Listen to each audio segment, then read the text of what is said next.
पिंप लनेर से आगे बढ़े हैं हम। हमारे आगे मैदाने है लगभग 2 किलोमीटर लंबा।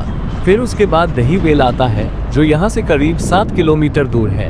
दही वेल के आगे छठ वेल है लगभग 31 किलोमीटर की दूरी पर। हमें आगे नंदुरबार तक जाना है।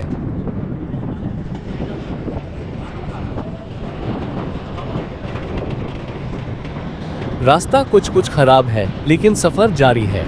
कई बड़े बड़े ट्रक दिखाई दे रहे हैं। तमिलनाडु पास से सभी लोडेड। चलो आगे बढ़ते हैं नंदुरबार की ओर।